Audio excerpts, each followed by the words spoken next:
Hello, Bobby Torres of Frightbox Recording here, and welcome to Mix With Me Part 1. And today, we'll be talking about drums.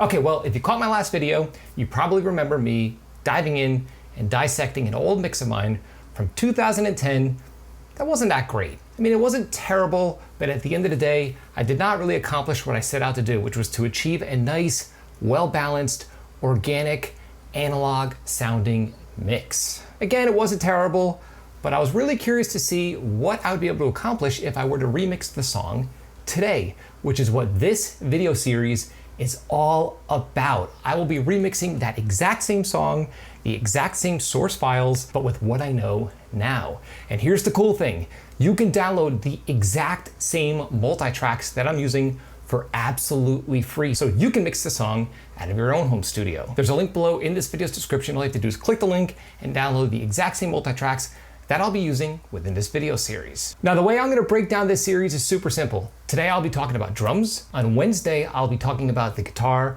and bass mix. And then finally, on Friday, I'll be diving deep and talking about the vocals, as well as what's going on my master bus. Okay, so before we dive deep into the drum mix, what I'm gonna do is I'm gonna play the song back so you can hear the remix, and I will intermittently play back the original mix while the mix is playing back so you can hear the difference between the original mix and the remix of the song. Let's check it out.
Okay, I don't know about you, but I'm way happier with the remix of the song. It just sounds more, I don't know, to me it sounds more three-dimensional. It sounds like an actual band sort of playing in front of me. The drums sound very natural. The guitar tone sounds more like an actual amp and not like a little fuzz box. The vocals have more of an analog color around them. And like I mentioned earlier, my goal with the original mix was to just make it sound very natural, very analog. It's just not like a typical overly sample replaced modern production. And I felt I didn't quite nail that in the original mix, but I'm pretty happy with that goal, at least with the remix. So what did I do to achieve this result? Well, today let's dive deep and see what's going on with these drum tracks. And by the way, if you want to check out that original video where I broke down the original mix of the song and all the dumb things I did back in 2010, there's a link below to that video in this video's description. So if you want to check that out, there's a link below. So now the first thing I want to talk about with these drum tracks is the routing. So the tracks from my kick sample all the way to my floor tom, so my shells, meaning all my drum tracks that aren't my cymbals and my room tracks, are all being bussed to a simple drum submix, which has some processing on it. And that drum submix is being sent directly to my master bus. And as far as my cymbals, my overhead left, overhead right, ride, china, hat, and my room left and room right are being sent directly to my master bus. Now, if you've been following this channel for any length of time, you've probably noticed that I'm a huge fan of having stem mixes at the end of my mix. Pretty much what a stem mix is for me is like mini master faders for groups of instruments that include all of the send effects, all elements related to that specific group of instruments. So for example, with drums, it would include my drum reverb, all of my cymbals, all of my close mics. It's just a one-stop shop before my master fader. So if the band asks for stems for like a live show, all I have to do is export that particular stem track and I have automatic stems without having to do anything else in the mix. Now, the reason why I'm not doing it here is I wanted to keep this mix as simple as possible. I pretty much used the original routing that I had going on in the original mix and just updated it and kind of like tweaked it to achieve the results that I'm now achieving. I just wanted to get that out of the way and just explain that to you in case you're wondering why I don't have stem mixes here. It's a slightly more simplified approach, but with the same result. So now let's dive deep and see what's going on with the individual drum tracks. And this is where the biggest difference is gonna be with this mix. If you remembered from that last video, one of the biggest weaknesses of it, in my opinion, was that I just went overboard with the processing, especially on my individual drum tracks. Back then, I was caught in this trap of using presets and just using arbitrary EQ settings on the source tracks, regardless of the sources that I was working with, because these drums sounded great in the room when I recorded them. And when I mixed them back in 2010, I didn't even really think about that much. I just used the exact same extreme EQ curves that I used on almost all of my mixes. And I felt that really sucked the life out of the mix. It just made it sound artificial and harsh. And we're not gonna be doing that here. The big thing that I did here that was a lot different than what I did back in 2010 is that I listened to the source sounds and asked myself, what does this sound need? Does my kick drum have to be completely sample replaced? Do I even need a snare sample? I just did these things back then for no reason. So that's the biggest difference here, as you'll soon find out. Now in the original mix, I used only the kick sample with my drum sound. Even though the sample was taken from the actual kit itself on recording day, I did not use any of the natural kick performance at all. It was all completely sample replaced. And as far as my snare drum, it was a 50-50 blend between the live snare and a snare sample. Now the snare sample was a sample taken from the actual kit, so neither the kick sample or the snare samples were taken from a sample library, but that's the way I blended them originally. And when I listen back to the tracks now, it just really didn't make sense to me. And also the drummer on this track was extremely consistent, so it didn't really make much sense to have to go in there and make the drums even more consistent when the actual performance was uber consistent in the first place. So what I'm doing differently here, right off the bat, is the kick drum is a 50-50 split between the live kick and a sample of that same live kick, just for a little bit of extra consistency. And I completely ditched the snare sample. So in this mix, the snare is 100% natural. And I never use samples for my toms, so the toms were natural in the first place. And then of course I have processing on the individual drums themselves. So let's dive in and take a look at that. Now, if you notice here across all my drum tracks, I have this thing called the Britson, and what this is analog saturation, and it models a console. Sometimes I'll use just a stock saturator within my DAW. I really don't overthink it. Recently, I've been really getting into Sonomus's console emulation, so that's what I used on this mix. Now, the question is, why am I bothering with analog saturation in the first place? And it's very simple. This song was recorded through an old Avid Digio 2 and a PreSonus Digimax preamp, which I had light piped into my Digio 2 for a total of 12 mic pre's. I could record 16 channels simultaneously, but I only had 12 mic pre's to work with at once. And like I've said repeatedly on this channel, interfaces are amazing because they offer you, regardless of what people will tell you, 100% transparent and clean audio. And this has been the case for a very, very long time. We're talking 15 or 20 years now. Back in 2010 was no exception. Now, the problem with recording directly into your interface like this is that the audio is too clean. And we have to remember that analog gear adds natural coloration and natural saturation, pretty much subtle distortion. So in order to make up for the fact that I'm recording such clean audio, I have to use some form of saturation just to give color to the original clean tracks, which I didn't do in the 2010 mix. Because in the 2010 mix, I thought I could achieve all of this analog saturation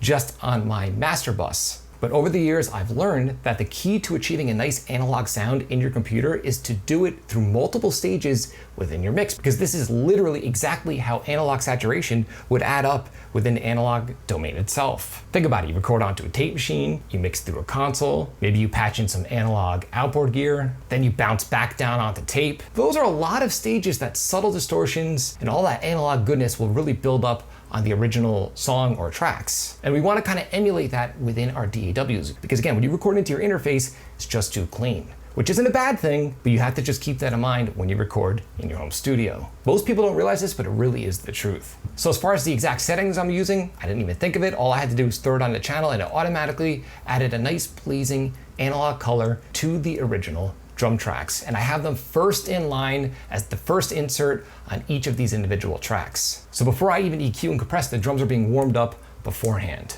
Okay, so that's what's happening on all of my individual drum tracks. Let's take a look at my kick sample. So right here, I'm using the Metric Halo channel strip. And again, it doesn't really matter what plugins you're using. It's all about the process that I'm doing here. If you look, I'm pulling out a little bit in the low end / low mids, pulling out a little bit of 1K and a little bit of top end. I felt that the source sound was just still a little too bright. Now in the original mix, I was completely obliterating the mid-range, just completely removing mid-range, and that's why my kick drum sounded like a basketball. Let's hear how this kick drum sounds in solo. And this is my kick sample right now. So it sounds much more like an actual kick drum, and again, not like a basketball being bounced in a gymnasium. And because it's a kick sample, I just have some subtle compression going on, nothing extreme, slightly low ratio, around 7:1. And I always tell people this, don't get too caught up on attack and release times because it really depends on the compressor that you're using. All compressors have a slightly different characteristic, and this exact attack and release time I felt just sounded best with this particular compressor. So my advice to you is don't overthink these settings. Let's take a look at how much gain reduction I have going on my kick sample. So around 6 dB of gain reduction. Not a whole lot, again, because it's a kick sample and it's already consistent enough. Now up next is my live kick. Let's take a listen to that in solo.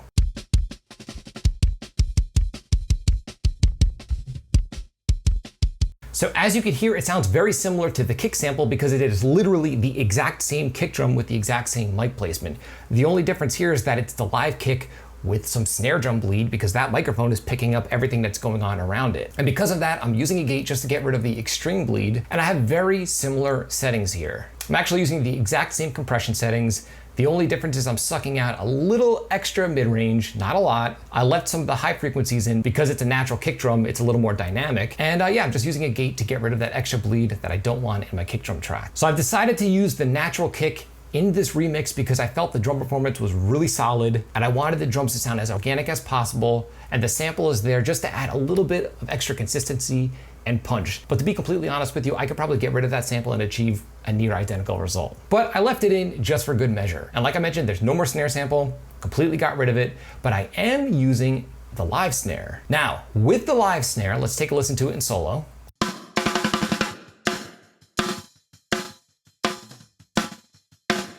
Because it's a live snare, there's a little bit of cymbal bleed and hi-hat bleed. And in order to kind of help reduce this before my noise gate, I'm using a transient designer just to over-exaggerate the initial transient and pop of the snare before I even compress the snare. This is an awesome trick to help kind of like reduce the cymbal bleed within your mix if you're working with live drums. I don't do it all the time, but only if I feel it's necessary when I hear a little bit of extra bleed that I don't want. Now the great thing is when I recorded this snare, I already baffled the mic, so there's not much cymbal bleed to begin with. But because I'm not using this snare sample, I just want that natural snare to be ultra clear. And luckily the performance was solid and it was recorded right, so I'm only using this transient designer just to help the snare pop through just a little more. And the cool thing is a program like Reaper comes with a transient designer free with the program. I'm using a third-party one by Metric Halo because Pro Tools does not come with the transient designer, at least not yet. Okay, and here is my channel strip on my snare drum, just using a gate to cut out the bleed I don't want, and some basic EQ. I'm rolling off all frequencies below, let's see here,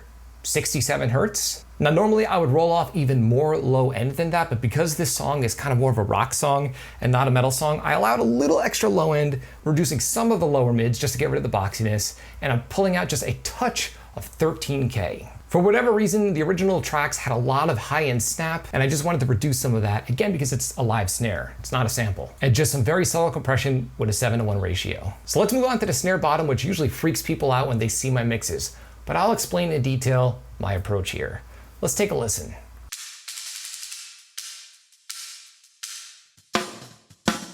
So as you can hear with the snare bottom, I'm only using that sizzle of the snare bottom. There are people that do like to achieve more low end from their snare bottom. I generally find that all I really need the snare bottom for is that high end sizzle, because it really helps make the snare drum sound 3D when combined with the snare top mic. So now, in order to achieve that sizzle with no body or no mid-range, I'm doing some crazy high passing. So I'm removing all frequencies, let's see, below 1.5K. And again, that's because this track is only there to help, reinforce the original snare track. I'm not using it for any body. It's there just to add some extra three-dimensional realism to the snare by giving you that sizzle. That's why I always recommend miking your snare bottom. It's worth it. And I'm using a gate just to cut out any kick drum that's bleeding into the snare bottom track, and doing very subtle compression, only a 3:1 ratio. And again, that extreme EQ just to get rid of all the frequencies that I don't want. Now, the thing that usually freaks people out is when they see all of these reverb sends on my snare bottom track. And if you notice, I have 1, 2, 3,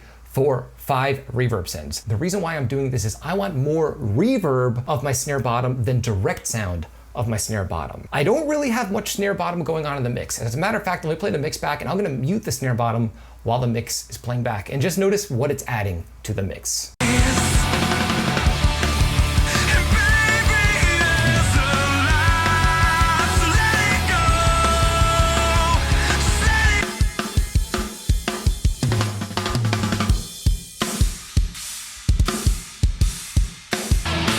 So as you can tell, it's just adding a little bit of extra sizzle and just making the drum sound a little more three-dimensional. And an easy way to do that, in my opinion, is just send a boatload of that snare bottom track to your reverb send and just keep the snare bottom low in your mix. So in a sense, you're getting more reverb of the snare bottom than direct sound. Now, on the topic of reverb, I'm sending some of my snare top, but not much. But I am sending a boatload of the snare bottom. And we'll talk about the reverb once I get to the actual send effect that I'm using, the actual plugin I'm using for my drum reverb. Okay, up next is my rack tom. Again, I'm using that transient control plugin or transient designer because I really want the pop of the toms to come through. And the one issue I did have with these source tracks is that the toms were a little ringy. Not crazy, but they were ringing out a little more than I would like. So if you notice here, I'm reducing some of the sustain of the sound and bringing up the transient before it hits the gate or the compressor or the EQ. So in other words, I'm trying to shorten the sound of my toms. Now, would I do this if the toms were already muted in the first place? Of course not. I'm doing it only because that's what the source tracks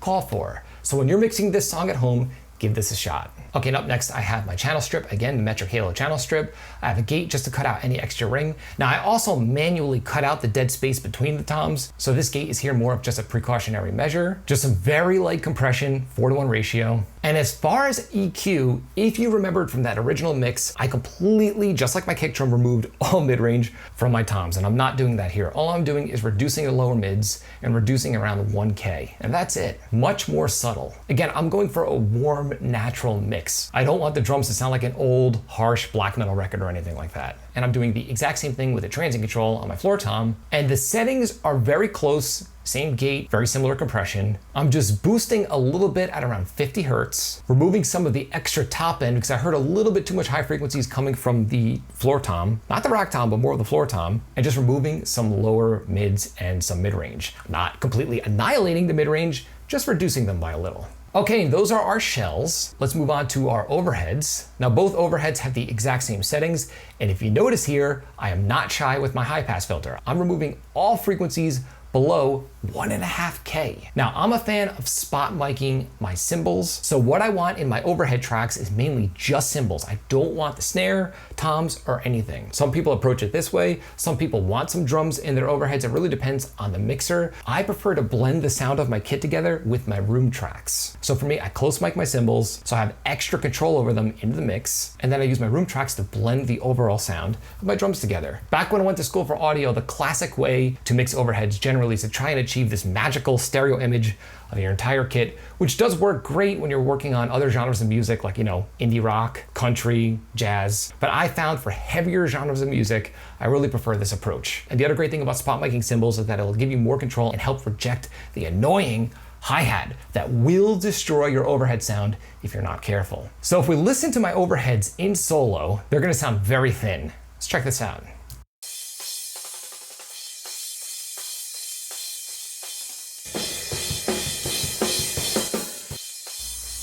Yeah, they're super thin sounding, but in conjunction with the rest of the kit,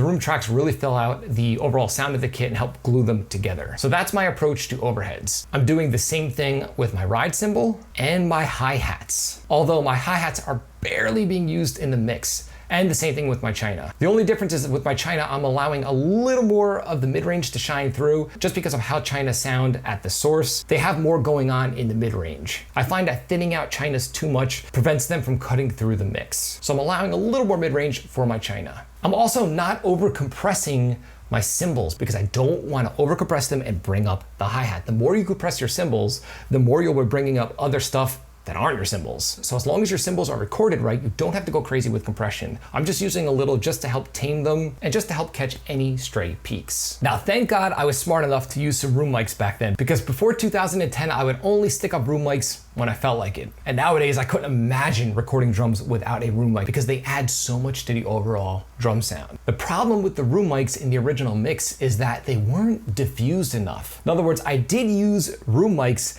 but I had them too close to my drum set, pointing directly at the kit. There was too much cymbals happening in the mics. Now I was recording in the same room I record in now, but now I know how to use the room to my advantage by maybe baffling the mics, pointing them away from the kit, and even placing them behind things like shelves, just to get rid of that cymbal sound and just help diffuse the drum sound that's getting into the microphones to help make my room sound bigger than it actually is. But back then, unfortunately, I wasn't thinking like that. So in order to combat this, what I'm doing on each of these individual room tracks is using just a stock reverb plugin in Pro Tools set to a very short ambient setting just to help diffuse the original sound. So what I'm gonna do here is I'm gonna solo my room tracks and I'm gonna bypass the individual reverb plugins and check out what the drums sound like in these room tracks.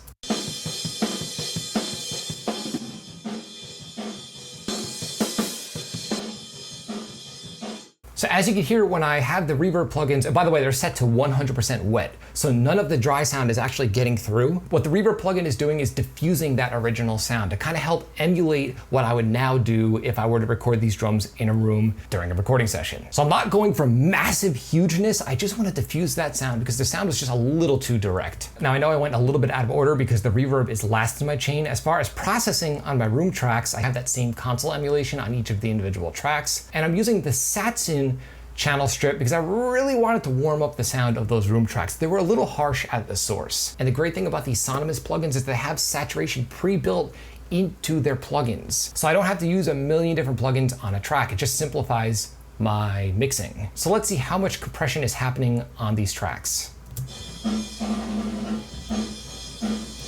Very light compression, only about 2 dB, because I really don't want those cymbals to come through too much. I just want to kind of soften the transients on the shells of the drums. So I have the preamp section of the plugin adding a little bit of analog saturation. On the fat mode, I have a compressor and I have an EQ rolling off all frequencies below 150 Hertz and rolling off all frequencies above 6K. So what I'm gonna do now is I'm gonna play the drums in solo and I'm gonna mute my room tracks, and then I'm gonna bring my room tracks back into the mix and just listen to how much they add to my overall drum sound.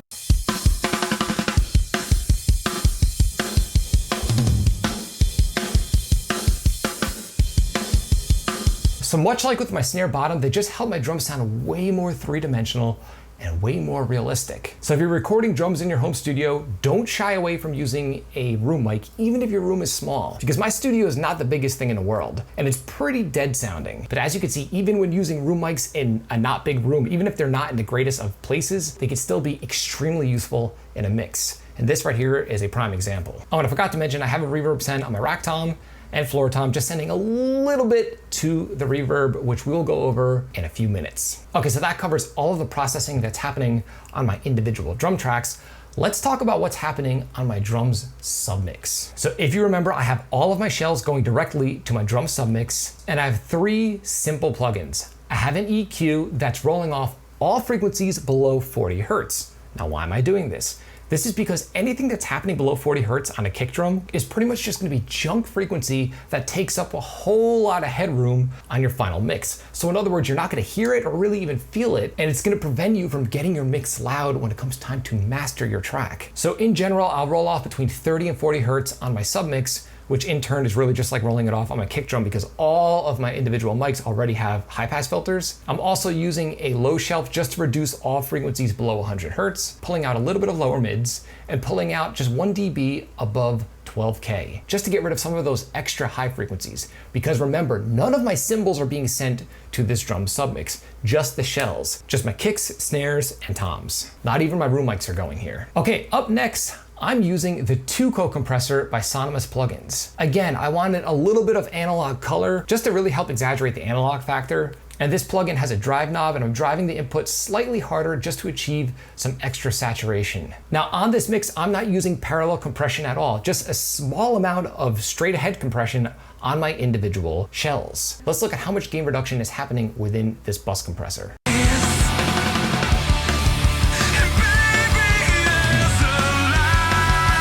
As you can see, only a dB of compression. I'm just using it to help glue the sound of my drums together, and that's about it. Nothing crazy. Now, the reason why I decided to not use parallel compression is generally I'll use parallel compression if I want the drums to sound overly exciting. But with this mix, I wanted the mix to sound very natural, almost like a band playing right in front of me. So because of that, I'm just using this just to help glue the sound of my kit together. Nothing extreme. Now, super important, the plugin after that is the Psp Micro Warmer, which is sort of like a clipper or a limiter, and also it adds extra analog saturation. So the point of this plugin, to put it simply, is to make my drums sound louder without actually being loud. So what I'm gonna do is I'm gonna play the track back again, and I want you to pay close attention to the meters in my drum mix.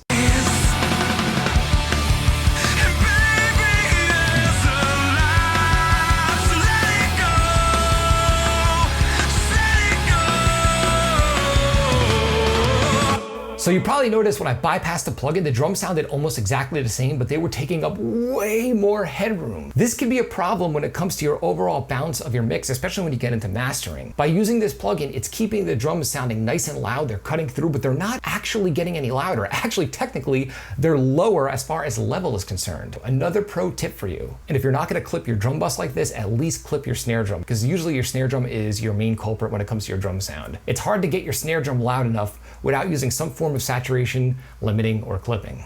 Okay, and the only send effect I'm using with my drums is a simple reverb plugin, and I'm using the stock reverb within Pro Tools. And I'm just using it to fill out my drum sound. So I'm gonna play my drums back in solo, and I will mute the Reverb Send just so you can hear what it's adding to the drums.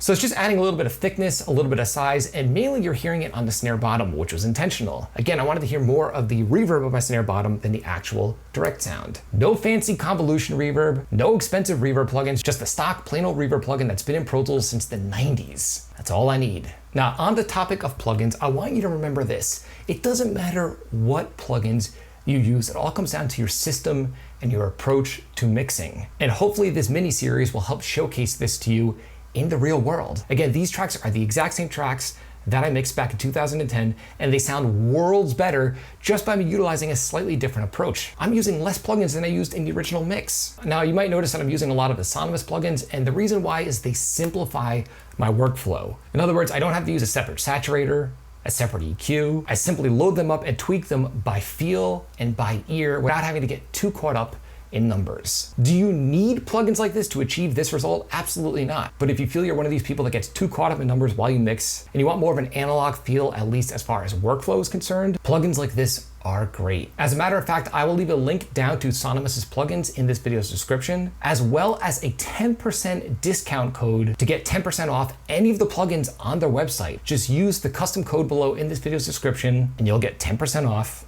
any of the plugins, again, that they offer. And full disclosure, this is an affiliate link. So if you decide to pick up any of the plugins on their website, using either one of these two links, you'll be helping to support me and the channel. Again, there are links to the plugins below in this video's description. Okay, so there you have it. That is my exact drum mix that I dialed in today when I sat down to remix this song that was originally recorded way back in 2010. Now, I know that might be a lot to take in at once, so feel free to go back and watch this video as many times as you want. And don't forget, you can download the exact same set of multitracks that I mixed for this video series. There's a link below to the multitracks in this video's description. You can download the tracks and mix this song within your own home studio. And please let me know of your experience by leaving a comment in the comment section below. I'd love to hear what you think of the tracks and of the progress you're making. Now, I know this might be a lot to take in, and that's why I've decided to take this mix breakdown and break it down into 3 separate videos. So you can sit back, relax, and digest each one bit at a time. If you found this video helpful, like, comment, subscribe, and share. And do not forget to click the little bell icon so you can be notified every time I upload one of my weekly videos on all things metal and rock production. And be sure to catch Wednesday's video where I break down my new guitar mix and bass mix. Well, you'll learn how I fixed the terrible guitar tone from the original mix. So be sure to catch it. You're not going to want to miss it. And until next time, happy mixing.